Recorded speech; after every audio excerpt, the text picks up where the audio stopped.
Last night, Kevin and I were having dinner, and we're going on vacation on Saturday.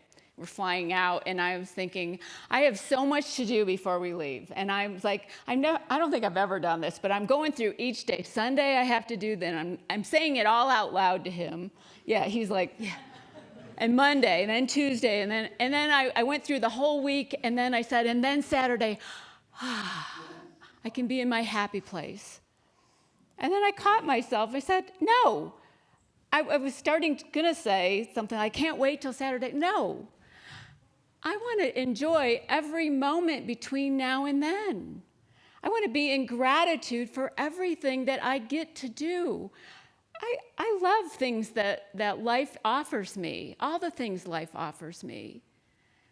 And I don't want to rush through it or breeze through all these other things that I'm doing this week. I love my work. I love the people I work with. I love my granddaughter, who I'll get to see tomorrow. I mean, why would I want to just breeze through that? Just be present. Every moment is a gift. And we so often miss the opportunities because we're just busy either lamenting the past or having anxiety about the future, and let's just get through this so we can enjoy this. No, let's enjoy this, and then this, and then this, and then this. And the gratitude practice has helped me with that. Using this book that I read over sabbatical, Wake Up Grateful by Christy Nelson, is our theme for the year. If you're new to us, Wake Up Grateful has helped me with this a lot. It's been a beautiful practice, a wonderful practice. And when I started reading this book in, I think, July, I signed up for a grateful.org. There's a Grateful Living Word of the Day, and it's really a quote of the day. It's not a word of the day. And on Friday, this quote came to me by email, and I just thought it resonated with me for today's talk. It is easy to be grateful when things are going our way, but to exercise the mental discipline to be grateful in the face of setbacks, I have found, is one of the great experiences that give you that resilience and the opportunity to see your life, to see your community and the world much more broadly, and to keep going. We need to keep going. And so often we look at the news or we are on social media and we don't want to keep going. We don't have that resilience. We haven't been practicing gratitude or gratefulness enough to keep us in a place where we want to keep going. And it is a practice, and we have to be patient with ourselves. The Season for Nonviolence word of the day. I've got the daily word from Unity, the word of the day from Season for Nonviolence, and then the quote of the day from Grateful Living words. But today's word is patience. When we have a practice, when we start a new practice, especially when we start something new, be patient with yourself. Be patient and keep at it. Keep going. Somebody who found herself in a place of having to keep going when life's challenges were right in front of her is one of our dear members, Caroline Roberti, and she's here today to share her story about gratefulness.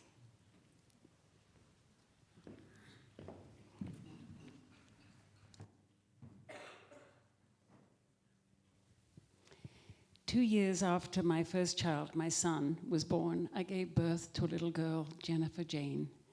She had a bubbly personality and golden curls that sparkled in the sunshine, and I loved her so much. When she was 22 months old, my son and I went to wake her up from her nap, and she lay still and cold and not breathing in her crib. All my efforts to revive her failed. 2 weeks later, my son started preschool, and there I sat alone in my house in the middle of the countryside in New Jersey, grieving and angry. I was so angry at God. Why me? What have I done? Why are you punishing me? And I searched the scriptures, and I read every book that I could lay my hands on, and I just found no answers. A year later, I gave birth to another little girl. They say that marriages often don't survive the loss of a child. And in an effort to save our marriage, we moved to Cape Cod. And we'd only been there about 6 months when we separated and ended up in divorce. A few years later, I met a wonderful man in church who had 2 daughters, more or less the same ages as my 2 children. And a couple of years later, we married and moved into a sprawling sea captain's house by the sea and had wonderful years together raising our children.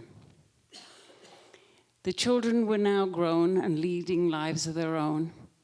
And it was a Saturday in July, and my husband came out of the shower and threw his arms around me and said, "I love you so much. What are you doing today?" And I said, "Well, I'm taking a walk." And he said, "Well, I'm going fishing with the boys." I said, "Well, bring me back a whole one and I'll do it on the grill."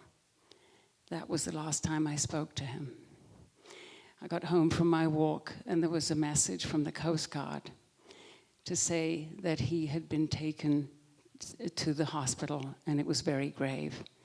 And I drove to the hospital as slowly as I could, fearing what I was going to meet. And indeed, he had collapsed and died of a heart attack at the wheel of the boat. Once again, I sat with my grief, alone in my house, with no one to share my day with at the end of the day. About a year later, my daughter had moved to Colorado with her husband. She called me and said that he'd asked her for a divorce. I said, "Well, okay, I'm single. I'll come out and I'll rent an apartment and you can move in with me." So I came to Colorado. It was Thanksgiving week. It would have been Jenny's birthday, November 21st, my late husband's birthday, November 23rd. I didn't feel like giving thanks at all. And we're in the kitchen preparing turkey dinner, and I'm trying to drum up some joy, and I didn't feel it. So I decided to take a walk. And I walked out and cut across a field and down a mossy bank by the river. And there I sat and let God have it. "You've taken my daughter, you've taken my husband. Why don't you just burn my house down while you're at it?" And shaking my fist at the sky and raising my voice above the sound of the water, I listed my woes. After about 10 minutes, exhausted, I sat and looked up, and there, not 25 feet from me, lay a homeless man asleep on a piece of cardboard.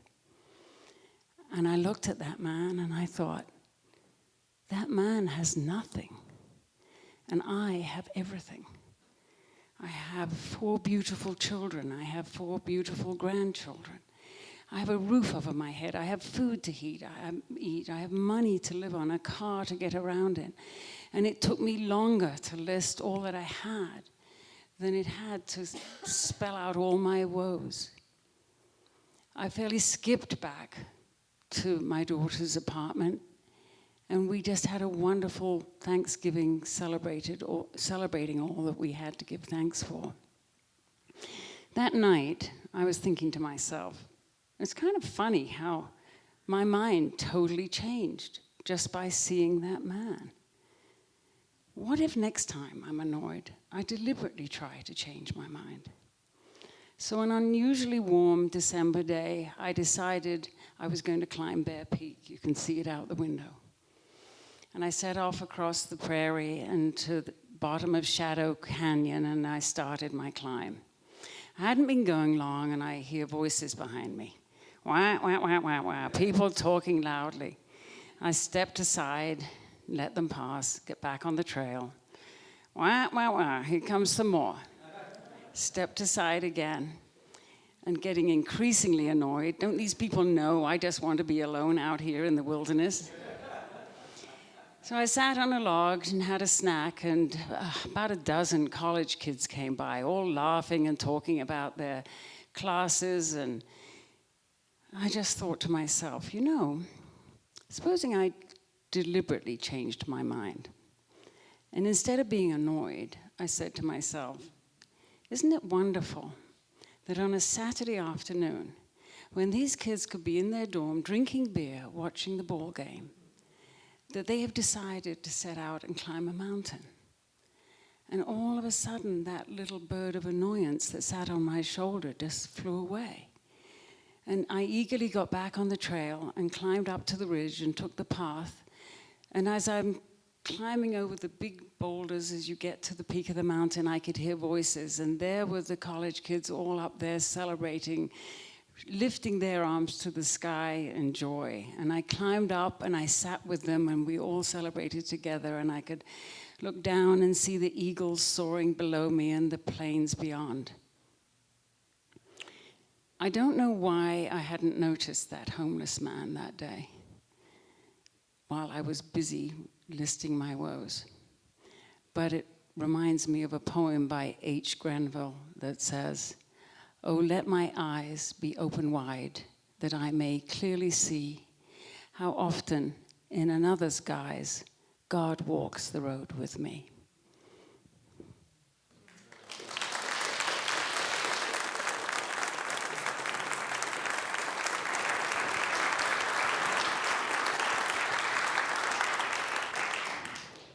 Such a beautiful, touching story. And I love how you worked through that and got to that place of gratitude, of gratefulness, and realize that we can do this quicker sometimes in our lives if we have a practice.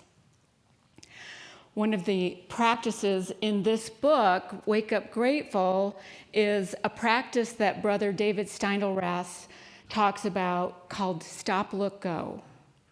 Now, Stop, Look, Go is very simple. It's something that we learned as children when we're going to cross the street, to stop, look, and then cross the street.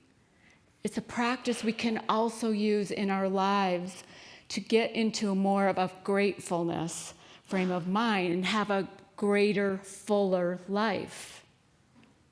The first of these is stop. Stop.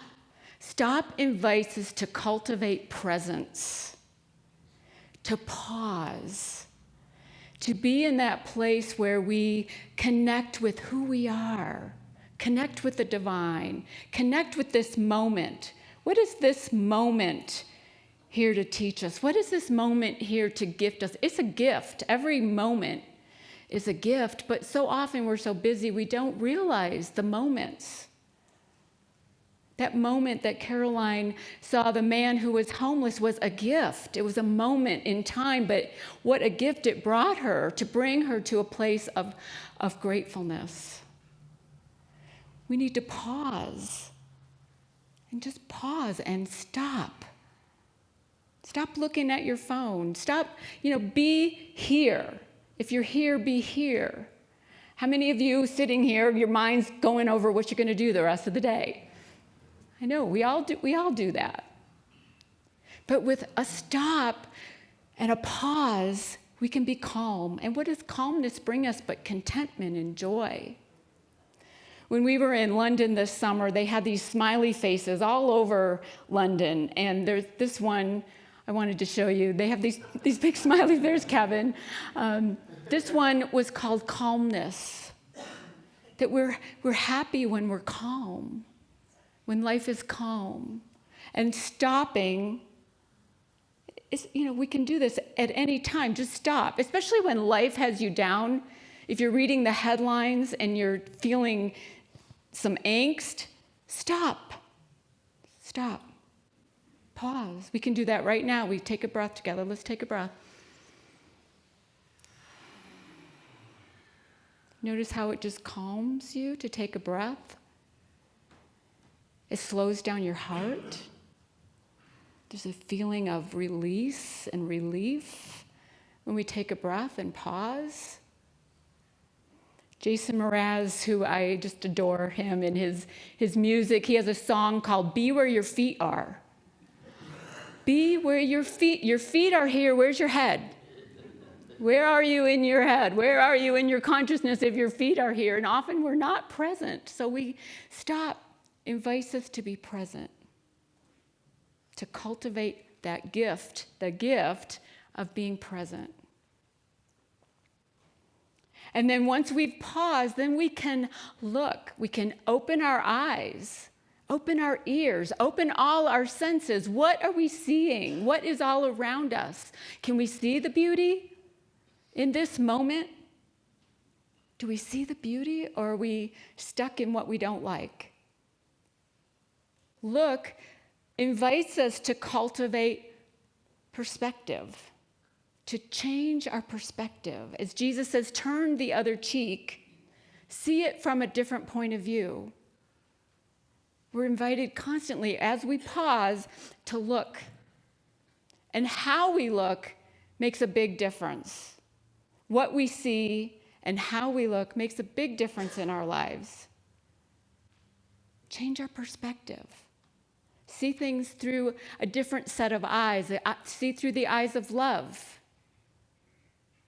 We often don't do that. And what we do when we're not really paying attention to what's around us, we don't see the beauty, we don't see opportunities. The opportunity to enjoy this moment is always with us. This morning I was walking in and the birds were chirping. It was such a glorious morning. The sun was shining, the birds were chirping. I saw green popping through the ground. I'm like, spring is coming. In that moment, I was just like giddy with joy. Because I was awake and noticing, looking. What's your perspective about what you're seeing? And if it's not joyfulness, not bringing you contentment, look again. Try again. Eric Slack, who is a member here, and he often watches online. I don't know if you're watching Eric, but he sent me an email last month when I introduced this book, Wake Up Grateful. And he said, use this story whenever it feels appropriate. His daughter, Lauren, was in a car accident several years ago and had a traumatic brain injury. And she was in a coma for a month. She's now in a support group for people with traumatic brain injuries called TBI. And the support group name is Smile, You Woke Up. So many people who have a traumatic brain injury don't wake up. And Lauren's life is a lot more challenging and less fun than it was before her brain injury, but she's part of a support group that says gratitude is important. This is even our name is about gratitude. Smile, you woke up. So it can be for all of us to smile. You woke up. You noticed something different. You looked. With all your senses, you looked and saw something beautiful. And it can make a huge difference in your life. And then when we're looking and we're seeing all these opportunities, we have to take action. That's the next step. Go. Awaken possibilities by taking action on them. Mary Morrissey says that information and inspiration without action is just entertainment. We need to take action. It's Unity's fifth principle that we have to walk our talk. It's great to learn all this stuff. It's great to practice all this, but if we're not doing it, it's entertainment. So we need to take action. Take those steps. Do what is yours to do. No matter how small a step, it's movement. Go. There's so many opportunities and possibilities that we don't even see. We don't see them until we're climbing the mountain, like Caroline did, climbing the mountain to then experience the joy that was at the top of the mountain and celebrating with all those young students. Climb the mountain and see a different view than we would have seen from down below. But take advantage of those opportunities. Every one of us has opportunities constantly if we're just open enough to pause, to stop, to be present, to look and have a perspective, and then to take action on it and move. What are your opportunities? which is what moment, what opportunity is presenting itself to you in this moment? Walter White, I want to talk about Walter White. It's the last Sunday during Black History Month, and Walter White worked for the NAACP. He was the executive secretary. And the NAACP in the early 1900s was trying to change public opinion about lynchings, which is a horrific thing that people did to our Black brothers and sisters. It was horrible. And Walter had an opportunity because Walter could pass for white. Walter had fair skin, blonde hair, blue eyes, but he was a Black man, and he identified as a Black man, and he worked for the NAACP. And so they decided that one of the things that they could do to change public opinion was to use the media, was to write stories. And so Walter White, since he could pass for a white man, went down south to where a lot of these lynchings were taking place. By the way, between 1882 and 1968, over 4,700 recorded lynchings, and they think the number's a lot higher. So he went down to the South and talked to the perpetrators and got their story and wrote it up for the NAACP and brought awareness of what was happening. And then they decided, they had an office in New York City right on Fifth Avenue, so right outside their building, they decided they were going to hang this flag. A man was lynched yesterday. It's jarring, and it's meant to be jarring as you're walking down Fifth Avenue with all the American flags to see that. And it changed public opinion.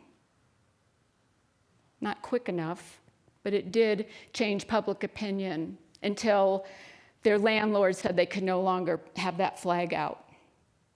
Walter White worked tirelessly to bring about laws that would change this horrific thing that was happening. And it wasn't until 2022 that lynching became a federal unlawful hate crime. It's amazing that until 2022, that was still not against the law. But Walter is inspiring, and his story's been kind of lost in history, and so PBS is doing a documentary special on his life called Forgotten Hero on this Tuesday evening on PBS if you're interested. But Walter used his opportunity to make a change, to step forward into something different. Christy Ness says this about doing something with the appreciation and opportunities that come our way brings the cultivation of presence and perspective into the service of our lives and life itself. This is how possibility comes to be. Grateful action is what puts the life into grateful living. We have to act. We have to do something. Whatever is ours will be different for each one of us. Whatever opportunities are in front of you, that's yours to work on. And we need this. We need this in our world. We need people that are willing to step forward. There's this little story that's been going on, I think, on TikTok and other social media, and I think it's been quite popular lately. There was this little fish in the Canary Islands, and it's called a black sea devil anglerfish. You want to show the picture? It's kind of scary looking. It's kind of scary looking, sharp teeth, and it lives on the bottom of the ocean. And they had this fish in Nemo, Finding Nemo, by the way, and it was the scary guy. This little guy, it's only 6 inches. 6 inches. found its way to the surface. It was injured, it was dying, and people, I think, are so desperate to give meaning, to find meaning, to have hope, that they've been writing all these stories on social media about this little fish who died, but, about getting out of the darkness and moving towards the light and raising up and going towards the top, like climbing the mountain, swimming to the light. We need this in our worlds. We got to find a way to get out of the darkness, get out of the murky bottom, where our paradigm live, where our patterns are, and raise ourselves up. So Prosperity Plus is always telling us, what would you love? Not what can you do, what would you love? What would you love in your life? And gratitude is the feeling emotion that is associated with abundance. Because what we appreciate appreciates. I knew we were going to use this book for our theme, and a couple weeks before, I was feeling like, I don't know if I want this to be our theme for the year. Sounds kind of boring, gratitude, gratefulness. But you know what? It has helped me tremendously to have this gratitude, gratefulness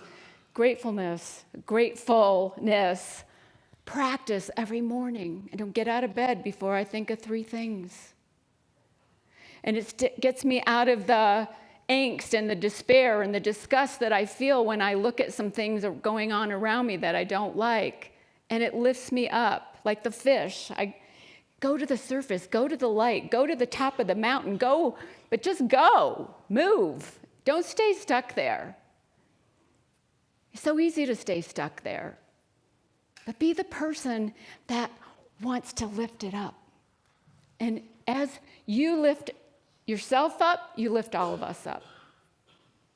So if you're ready to stop, look, go, try a new practice, try something that will help change your life, bring more joy, bring more contentment. Like Caroline so beautifully shared her story about how she got to that place. It takes patience, but we can do this. So stop, look, go. Try it this week. That's your assignment. Try it. At least once. Okay. All right. Namaste. Peace be with you.